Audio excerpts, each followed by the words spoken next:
नमस्कार, जय महाराष्ट्र. बघूया आजच्या विशेष बातम्या. देऊळगाव तालुक्यात ईद उत्साहात साजरी. एकमेकांना गळा भेट देत नागरिकांनी बंधुत्व आणि आपुलकीचा संदेश दिला. रमजान महिन्याच्या अखेरीस साजरा होणारी ईद पवित्र सण आज तालुक्यात मोठ्या उत्साहात आणि धार्मिक वातावरणात साजरा करण्यात आला. महिनाभर रोजा पाळल्यानंतर मुस्लिम बांधवांनी सकाळी ईदगाह येथे एकत्र येऊन विशेष नमाज अदा केली. शहरातील ईदगाह मैदानावर हजारो भाविकांनी एकत्र येऊन ईदची नमाज अदा केली.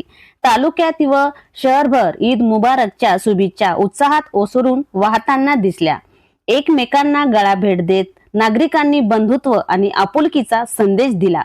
प्रत्येकाच्या चेहऱ्यावर सणाचा आनंद झळकत होता. घराघरात शिरखुर्म्याचा गोडावा दरवळत होता. विविध पारंपरिक पदार्थाची सणाची रंगत वाढली होती. ईदच्या निमित्ताने गरजूंची मदत करण्याची परंपराही मोठ्या प्रमाणात पाळण्यात आली. या सणातून शहरात सामाजिक एकता, बंधुभाव आणि मानवतेचा संदेश अधोरेखित झाला.